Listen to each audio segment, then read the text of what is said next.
Hello and welcome into another edition of Sitting Down with Sgar. I'm the football voice of the Hoyas, Jeremy Huber, joined by Georgetown head coach Rob Scarlotta. Rob, thank you for joining us once again. Jeremy, great to see you. Coach, coming off the bye week, and we'll get into Fordham this week in a moment, but obviously got to do a little wrap up on Lehigh. And I think what even the legendary voice of the Hoyas, Rich Shavatkin, when I saw him last week, asked me what happened. I guess that's the easiest place to start. Yeah, when you play good football teams in and out each week, if you don't play to your best ability, that's what happens. We're tied 0-0 going into the second quarter and uncharacteristically turned the ball over for points and, went 3 and out a couple times on offense while we gave up some big plays on defense. So, give Lehigh a lot of credit.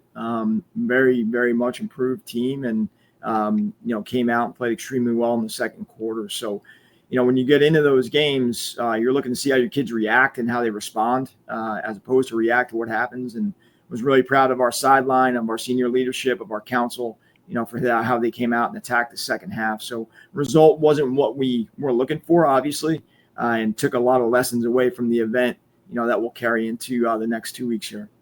Rob, 2 times on your first 2 drives, you have the ball in Lehigh territory. Go for it on 4th down. Don't get it.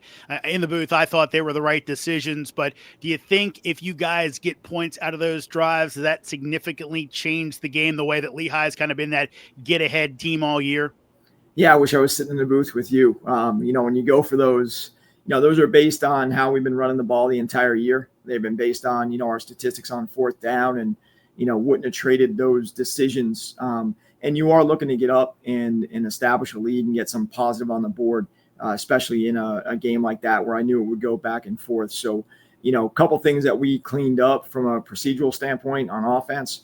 I thought we had converted that 3rd down and we didn't get right back up on the ball and let them review that one play on the catch by Jimmy Kibble, which I wish we did. And then, would have called the same thing on 4th down again. So, those are the plays that you're looking to win in the practice weeks and improve as we get going. So really been looking at a lot of situational football within the, the recovery week, the bye week, and also in this prep week as we get ready to go up to the Bronx, play Fordham. Coach, one more overall Lehigh question before we kind of move into some player points. No trade secrets given away here, but obviously we've seen what Dan Hunt offenses do on the ground. Why are they so tough to stop in the ground game? Dan Hunt is one of the best coaches at this level. Has been for a long time when he was at Colgate and now, at Lehigh with Coach Cahill. So, they're very efficient with what they do. They make each drive count, and they've done a great job of taking care of the football. If you really look at that game, uncharacteristically, we turned the ball over and we turned it over for points, which is kind of a double-edged sword for you. So, in those games, and, if you look around the league in the bye week, they're 1-point games all over the place. Bucknell, Fordham, Colgate, Lafayette, and Lehigh, Holy Cross. All those games are 1 score or less. A couple are 1 point. So, you have to play at your best for 170 plays in OD and K and hope that your kids are really paying attention to the details. Coach, one of the bright spots in the contest, Max McCormick with his first touchdown catch. He's a kid who's really stuck with it over the last years, dealt with some injuries, some guys maybe creeping ahead of him on the depth chart. How proud of him are you and the way he's kind of stuck with it? Yeah, the 4 for 40 is real. You come here to Georgetown, it's a new place, a new community, and college football at a very high level and also academics at a high level. Max is extremely involved in our business school, has actually started the Student Athlete Finance Club, which is a very selective club that's, working with a lot of the other varsity teams here. So, see Max really commit to his craft, have Coach Spence as his coach and have success, throughout the season, especially in that game, has been great to see. And I still think his best football is in front of him. Rob, let's transition over to this week. Big game for you guys. You go up to Fordham again, taking a crack at that 6th win of the season. Let's get back to last year, one of the signature wins of your tenure at Georgetown, beating a ranked Rams team. What do you remember about that day? I just remember that it was a back-and-forth game. It's one of those rare games where you turn the ball over 3 times and still win. I think our kids played extremely well throughout on both sides of the ball, and it was really great to see our kids, especially on defense, step up to the challenge. Really extremely talented quarterback in Montez one of the best, if not the best receiver in the conference, in my opinion, in Conway. So to see our kids step up and compete at that level, I think really proved to them that they belong in the conversation, for a Patriot League championship, and they keep striving for that, week in, week out against quality opponents. Coach, you mentioned CJ Montez. He got hurt in the third game of the season. They've gone with Jack Capaldi, where it's been an up and down year for him, but finally seemed to hit his stride last week. 300-yard passing game, of course, the week before they get their first win of the season. What have you kind of seen from the new guy under center or in the gun for Fordham? They're a good football team. He threw the ball extremely well against Lehigh, has played well in stretches. Fordham's been a little bit snake bit overall within the year with some turnovers and some injuries. And, I always look at it and say, which players on their team would you look at and say, wow, that'd be great, to have that player for you. They have talent. Scheme is great. And, Coach Conlon does a really good job. So they didn't all of a sudden become a bad football team because they've had some bad breaks. So, in our league, again, they played Bucknell all the way down to the wire and, had the ball on the 1 yard line and didn't get in and turned the ball over for 6 on a fumble. So all those games are back and forth. They played Holy Cross extremely tough. I can just go through the whole Patriot League schedule. So really respect their program and the talent, and it'd be a big challenge for us going up in the Bronx.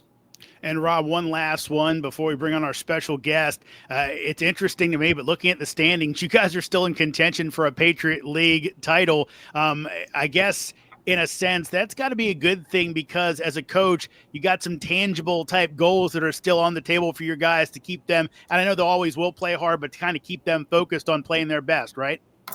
Yeah, you go back and forth with the 1% and wanting to just worry about the one play you're in. And it's important to be playing, important league games in November.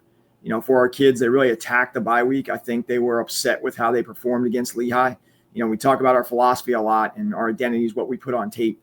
Give Lehigh a lot of credit, and that wasn't the team that I had seen throughout the year. So we took a really critical look at what we were doing in preparation, and this team is very eager to get back on the field. Well, we're hoping for the best of results up in the Bronx this weekend.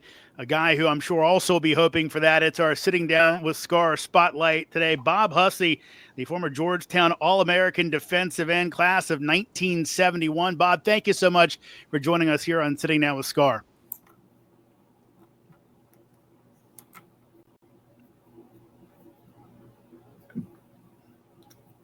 Bob, I think you're muted. I think can you hear me now? Yeah. Yep. All set. Great. Well, look, I'm excited to be here and listen to the program. I had a tremendous football experience at Georgetown, and I have to say, I just want to scream out one compliment to Robbie. Robbie has really done an incredible job over the last 20 plus years of coaching and being the team's real backbone. So I just want to recognize Robbie for a second. But I was there at the very beginning. I can't believe I'm 75, but it's kind of amazing to have witnessed the Georgetown football experience, to tell you the truth. It was a very small group I got there in 68, actually the fall of 67. And it was a club team, a very small team. And I was lucky enough. I came from a good football program up here in New York. I played for Chaminade. I was captain of the defensive team up here at Chaminade. I actually was lucky enough to get recruited by Brown and by William and Mary. And I just thought Georgetown's campus was head and shoulders above, and their educational opportunities were head and shoulders above those two entities. And William and Mary was 2.5 hours south of D.C., and Brown was in Providence back in the late 60s, and it was not a welcoming environment back in the Providence in the late 60s. So Georgetown was a fabulous destination. And then I came out for the team, and I was lucky enough to be a good enough player to actually start my freshman year. I think we only played 5 games, but it didn't matter because it was an exciting program. And the biggest game we played was Fordham. I have to tell you, the biggest game. I have one great experience to share with the team here, and I hope they can appreciate this. It was a remarkable day. It turned out to be a defensive game. We played at the Hilltop. We played at Keogh Field, but it was up on top. There was no what I would call, underground facility, power plant. It was actually the Hilltop because it was a dirt field. And we actually walked up the field through the back door of McDonough, up through the woods. There was no really public access to the field that way. You had to come up through the kind of University Hospital area, or you came up through the tennis court parking lot. It was a remarkable field and a really great turnout for every Fordham game, especially the home games. Usually it was the lightning rod homecoming game, and we probably had 3,000 or 4,000 people at that time for those homecoming games. But the one big experience I had was as a defensive end, I actually tackled the quarterback in the end zone for a touchback. And then at a later play in the game, so I got 6 points. And later in the game, I knocked the ball out of his hand and got a safety, which was made it 8 points. So the headline in the Washington Post was Hussey beats Fordham, because I had 8 and they had only scored 7. So my wife has that newspaper, but there's no reason to show it here. But it was really kind of an amazing experience. I've gone to probably 90% of the Georgetown Fordham football games, just because of the crowd enthusiasm, the spirit at the game, the team playing its heart out. It's just a really competitive game and hard fought. And so I have a special affinity for this game, and certainly for the Jesuit nature of Georgetown and Fordham. So, in fact, the former president of Georgetown, Leo O'Donovan, who preceded Jack DeGioia, he married my 5 children, and he retired to Fordham. And so my wife, Debbie, and I just about 2 months ago took him out. We drove up to Fordham and took him out to lunch in the Bronx on MacArthur Avenue. So it's a really a part of my history and the school's history. So it's going to be a fabulous experience to be there this weekend. And I know the team's going to be successful. That's for sure. Bob, I know you've kind of just really ran down that Fordham rivalry. Why do you think it took off so much? And as an outsider, I can think of so many reasons. Obviously, the shared traditions in the church, but also you guys kind of had that similar path of club football, and then the same year coming up. Was it almost a measuring stick game in a sense of, hey, they're kind of the same as we are. We need to win this game to kind of prove how good we are? Exactly. Absolutely. Exactly right. There's an affinity and a camaraderie between, I think, the student athlete aspect of the schools. And I think a lot of the New England group that had an affinity for a Jesuit education, good athletes that weren't necessarily Division I recruits or Division II, Division III. I don't think anybody really, I think our club program was as good as any Division III program back then. I really did. We played some really good competitive games.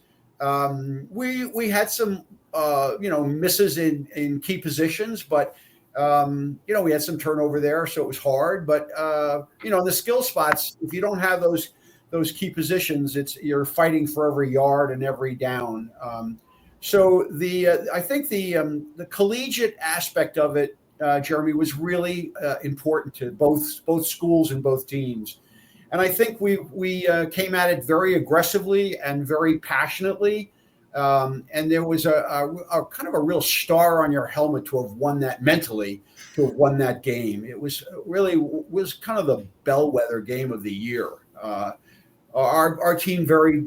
Programs always varied. Teams came and went, but Fordham was always a rock in the program.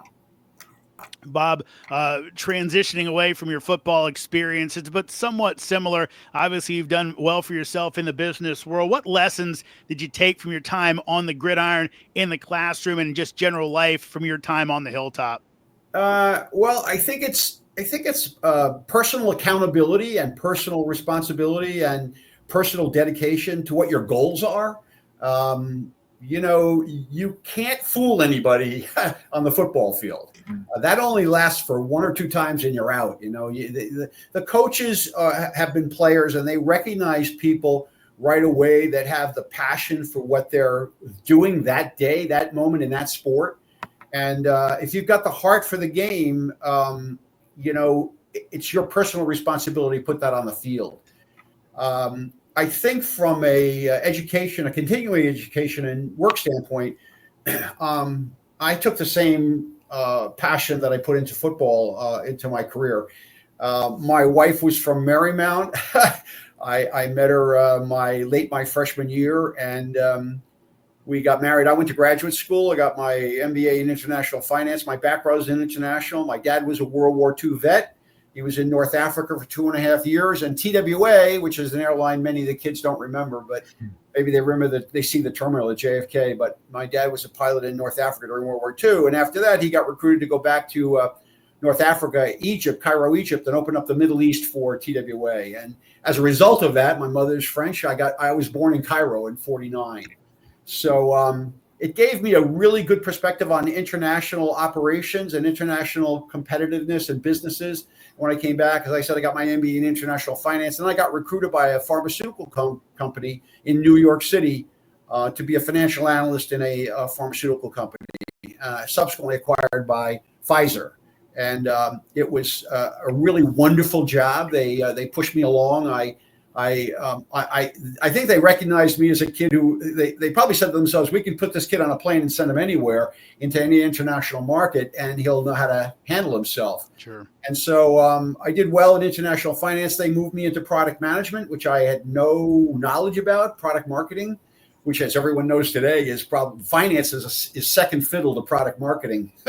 The finance guys count the pennies and dimes and nickels and dollars, but the product marketing guys are the brand experts and create the value. So I got into product marketing, and then it just went from there. I was a product manager, group product manager in a couple of brands in the what's called CPG, consumer packaged goods marketing area, and then in finance. And then I got recruited by Oppenheimer to be their first product manager in mutual fund products, which was the marriage of having a base in finance and having a marketing background. So it was kind of serendipitous about the whole experience. But in the mid-'70s, as everyone on this call could hopefully read or remember, the mid-'70s were a time where the street was getting much more deregulated. Commissions were being fixed commissions were being eliminated, and discount brokers came on. So it became a super competitive spot in the marketplace. And then I went over to E.F. Hutton, got recruited out of Oppenheimer to E.F. Hutton to be head of product marketing. And then I got recruited again. I never had to look for a job, knock on wood. I got recruited again by American Express to be the head of the merger of Shearson, American Express. If anyone remembers that, it was Shearson Loeb Rhodes, and I actually handled all the marketing for the merger of Shearson and American Express. And then with all that experience, and I had 4 kids with one on the way, I decided to become an entrepreneur because I had good finance background, a good marketing background, and a partner of mine who had technological background. It's always good to marry different skill sets when you're entrepreneurs, from an operations standpoint, finance standpoint, marketing standpoint, capital raising standpoint. Sure. My partner had a really big digital broadcast media background, which then subsequently became digital media. But he and I founded the first, what's called DBS, Direct Broadcast Satellite Radio Network in the country. It was his skill set that married with my finance and marketing. I had no knowledge of digital satellite radio, let me tell you. And we were very successful. We created a unique radio network that featured customized programming for large retail chains like Eckerd Drug or Walgreens or Rite Aid or Walmart. And that married up well with my packaged goods marketing experience. And so I was able to talk to the heads of retail marketing at these chains, and they welcomed the idea of having a WCVS for CVS chain drugstores. They at the time had maybe 500 or 600 stores, as everyone knows on this call. Perhaps Walgreens and CVS were the 2 national chains. They ended up being that big, but then we were growing so well. I won't go into the details of Pop Radio, Point of Purchase Radio, which was the company's name, but I took it public in 86, 87, and we did very, very well. And another competitive company came along, Fox Media, and they bought my company. It was a public company, so as many of the calls, guys on the call right now, they know that you are really vulnerable if you're a public company. Someone can make a hostile takeover for us, and they actually paid 18 times cash flow, which was a huge number back then. So that was the beginning of my stability financially as a young man. Sure. Bob, one final question for you before we wrap the show up. Obviously, all the things you've accomplished, one of the things you have to be proud of is your time when you were named an All-American quickly, what do you remember about finding that out back then, where maybe it wasn't like today, where it comes out lightning quick? Yeah, it's good question. Scotty Glacken, who was the coach at that time, I had Mike Agee my freshman year, who was a semi-pro semi-pro player, and then he had part-time work at Georgetown. Then we had Mush Dabowski. Mush was a great Hoya tradition, and he passed away my sophomore year. So he finished the football season, but he passed away in the spring. And then Scotty took over. Mush was the head coach. Scotty was the offensive coach, and Coach Strohs was the defensive coach. Sure. And I was very close to Coach Strohs. I actually visited him when he was sick about 4 or 5 years ago at his house. I drove down from here to Maryland to spend some time with he and his family. He meant that much to the team and to me. So my memory was, in terms of getting the award, it was quite a surprise. I didn't know they had Club All-Americans. I was totally unaware of that. I wasn't. No one's focused. After the season's over, you're not focused on the postseason awards. You're happy about the season. If you had a winning season as a player, you were really happy and proud of what you accomplished. And then Scotty Glacken called me. He had to use a dial-up phone. There were no cell phones back there.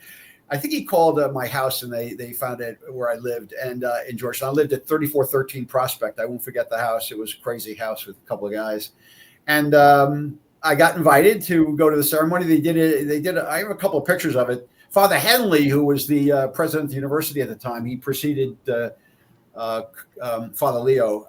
He actually gave me the award at halftime. Jack McGee was, I think, the basketball coach, and all my roommates sophomore year at Harbin were all basketball players. I was the only football player in that crowd, so they were all hooting and hollering when I got the award. So yeah, Scotty called me and said, "You be at the gym, be at McDonough at this game at this time, and we're going to give you a plaque." So it was quite exciting, because I think a lot of people were. I had a lot of friends in school, and because of my background in international business at Georgetown and sports, and so it was a good time. Well, Bob, thank you so much for taking some time today reminiscing about this Georgetown-Fordham rivalry. We know that it's one that's close to your heart. Hope Coach Scarlotta and the boys can get a win for you and all the rest of the Hoyas. Yeah, and I'll definitely be there Saturday. I've got the school, the team has always given me a sideline pass. So a lot of guys over the last 40 years see me standing around rooting for the team. I stay out of the way, though. I know to stay out of the way.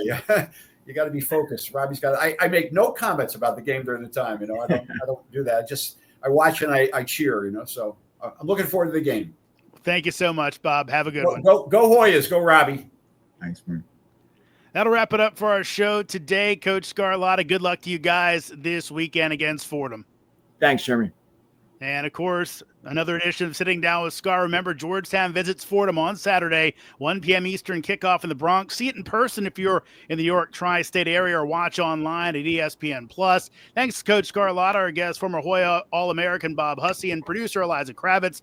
That's all for this edition of Sitting Down with Scar. I'm Jeremy Huber, Hoya Saxa.